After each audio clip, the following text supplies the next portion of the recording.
All right, so I'm about to give a hot take here, but I don't know if it's so much of a hot take or more of a reality. I think the Celtics need to really think about doing this. They're not going to do it, but I think they should think about doing it. Ime Udoka, after the Phoenix game last night, said he's thinking about changing his rotations. So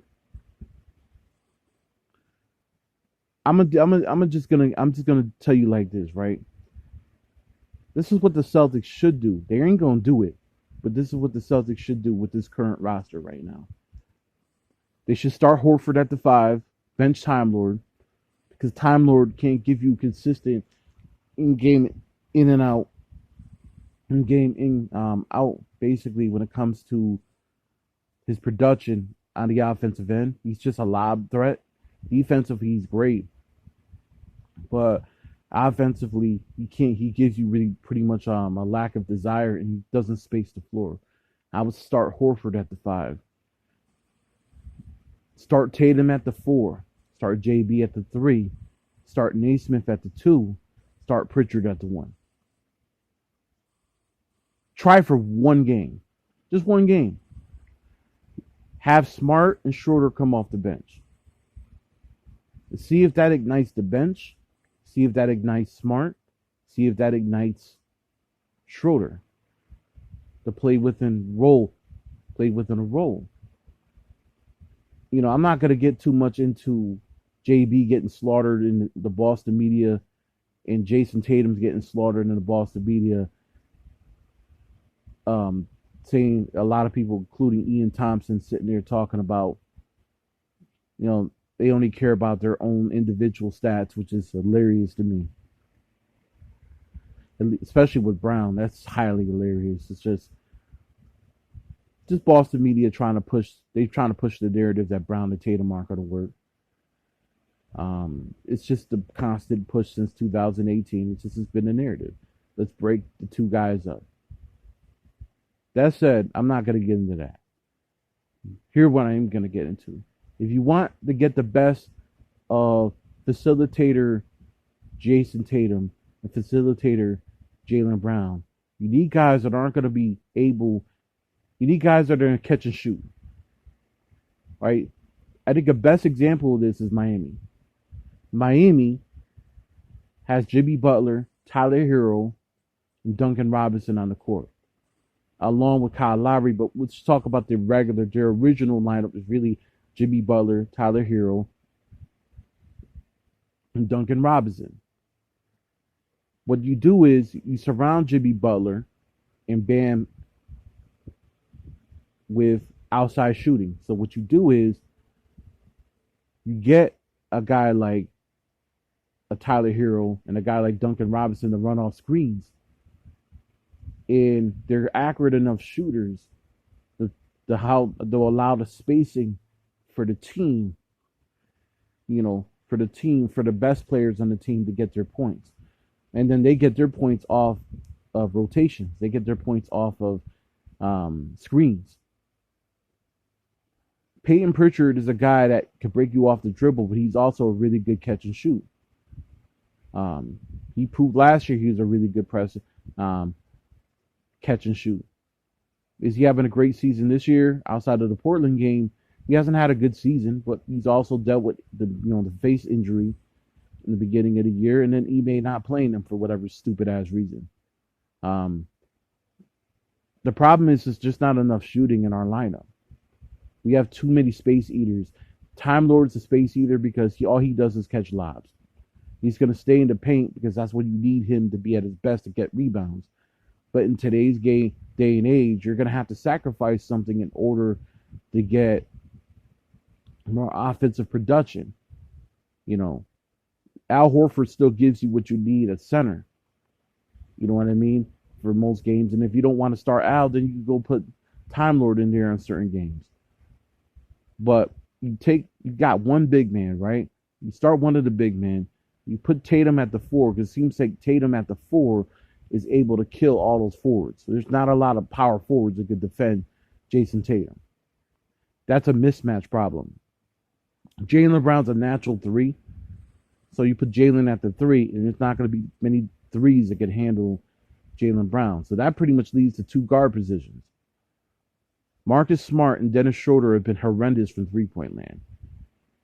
Dennis Schroder is a ball stopper. He's a guy that's going to get the ball from the top of the key. He's either going to go to the rim or he's going to jack up a shot. Not going to pass the ball. That's mistake 1. It's the reason why he was a 6-man for his whole career. And then Marcus Smart's obviously a chucker. And he went 1 for 15 yesterday. He's not a starting caliber point guard in his league. He's a great defender.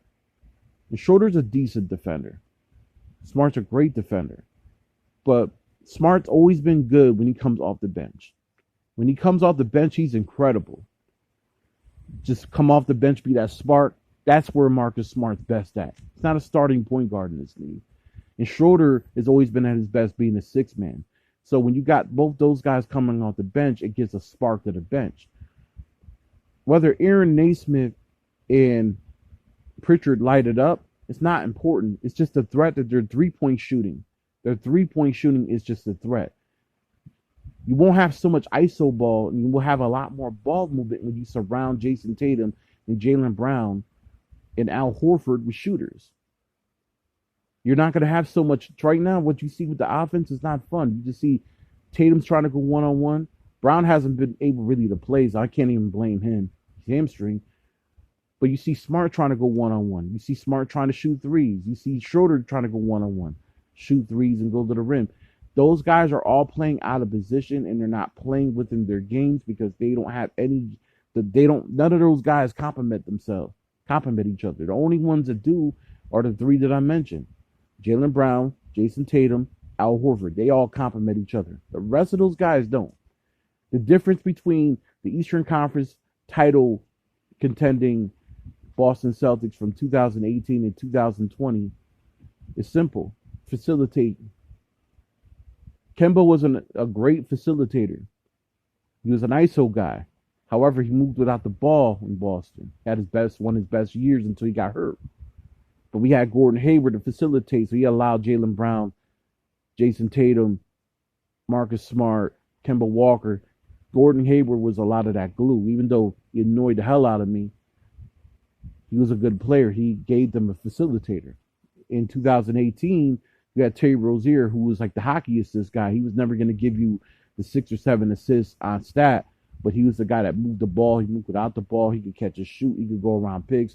There wasn't a thing that Terry Rozier could do. He was so athletic that you weren't going to be able to stop him scoring-wise and be able to stop him facilitating. Every time they played that lineup of Jaylen Brown, Al Horford, Jason Tatum, Terry Rozier, they always won. They barely ever lost when they played that lineup. Grant Williams is playing decent. I'm not mad at him. Langford's been okay when he plays, when he doesn't get hurt. I still think you might want to get rid of Langford, though, because of his injuries. They need more shooting on this team. But if I'm going to experiment, if I'm going to experiment, I go up to Marcus Smart, and I go up to Dennis Schroder. You guys are being benched tonight. We're playing Payton Pricthard. We're playing Nesmith. I want to see if Ime has balls. Let's see if Ime Udoka has the testicular fortitude to tell 2 veterans, hey, you ain't starting today. I'm going to give these 2 young guys a chance. I'm going to see if they give us a buzz. And if they don't, then we'll put you guys back in the lineup. And we'll kind of just go from there. To me, that's what they need to do. They need to put Jason Tatum at the 4, Jaylen Brown at the 3, Nesmith at the 2, Pricthard at the 1. Nesmith and Pricthard being 3-point threats, even if they don't make their buckets, is going to open up the offense enough that you have to respect both those guys. So you can't always key in on Jason Tatum if he's going to ISO, or Jaylen Brown if he's going to catch and shoot or ISO. It allows those guys to have space, and then you get Al Horford or Timelord in the middle who could give you easy buckets in the middle. We're not good enough of a team. We're not going to make the finals, obviously, this year. However, you build Payton Pritchard's confidence. You build Nesmith's confidence. You also build their trade value. So in case you want to go and trade for an established shooter, maybe you build up Aaron Nesmith's confidence. You get him up there. He starts averaging 11 to 15 points a game. And if you don't think he's that good of a defender, okay, now you go and get a shooter that really could do what he could do better, or just get a better all-around player. But at least you trade a young prospect that actually has upside. How's Aaron Nesmith supposed to even know? How are you even going to know Aaron Nesmith's impact if you're not going to play him? The same thing with Pritchard. I went into this season thinking those guys were going to get a lot more minutes. When they signed Schroder, I thought Schroder was going to come off the bench. He was just going to play a role. I had a really bad feeling about signing him because he has a lot of that Marcus Morris in him where he's going to go and try to get his own buckets and not facilitate. And this is exactly what's happening right now. We look just like we did in 2019. Might be even worse. Remember, we were 500 to start the season that year. You know, but at least we started going on a little bit of a win streak towards Christmas. After we lost to Milwaukee that season, that's the year Jaylen Brown dunked on Anakubo with the left hand. We lost by like 20 points in that game. We started going on a little bit of a win streak after that. And we got back and we ended up winning 49 games that year. Bad year, but it showed a little bit of promise. Dysfunctional year. But I think if you're Boston, you have to take a chance at this point, man. You got Payton Pritchard, you got Aaron Nesmith. Take a chance. Play both of them. Put those two vets on the bench and see if they can activate the bench. What's the worst that could happen? You could play Nesmith and Pritchard 6 minutes, and if they don't get it done, then you go and bring in Smart and Schroder. Why is it that Smart and Schroder have to have lock-in spots? What exactly have they done this season? I mean, Schroder's putting up points, but is he really getting the team and making the team better offensively when it comes to distributing? No. Having, obviously, that two big man lineup isn't working. It's just not working. Can't rely on Al to shoot threes and be able to make them on a consistent basis all the time. That's no shit on him, but like I'd much rather have him at center than having Timelord, because Timelord's too much of an injury liability. You know, yeah, we're gonna get killed on the rebounding, but then again, are we really? Because Jason Tatum's had games he's had a few games this year where he's had multiple double-digit rebounding games. He was getting used to playing that power forward position, so maybe you play him at the power forward instead of the small forward. He's going to have an advantage against whoever's defending him every single time. So is Jaylen. If he gets moved up to the small forward, he's going to have an advantage, that quick forward spot. It opens up the hole for Aaron Nesmith. Hey, if you're going to let Aaron Nesmith shoot, more often than not, he's going to make it. If you're going to leave Payton Pritchard out there to shoot, more often than not, he's going to make it. His dribble penetration and his ability to break you down off the dribble, I would take a chance if I'm Ime. Listen, why do these guys have to have, why is it that Dennis Schroder and Marcus Smart have to have those starting spots based on what? Because they were productive in years past? If we're going to use the same thing and talk about, well, Aaron Nesmith hasn't proven anything, and neither has Pritchard this season, well, we should say the same thing about those two. Marcus Smart's having his statistically worst season as a player. And Schroder is just a ball hog. You know, we don't need those guys in a lineup. We need shooting. So, Celtics fans, food for thought. If you don't, it's just a hot take. If you don't agree with it, if you think I'm crazy, so what? I mean, what's the worst? To me, what do we have to lose at this point? Outside of fixing some of this roster at the deadline or making the trades within the next few days, what the fuck do we have to lose? We're 13-14 right now. Who's to sit there and say that Aaron Nesmith and Payton Pritchard don't really spark up the fucking starting lineup? Here's a case so you can start those guys.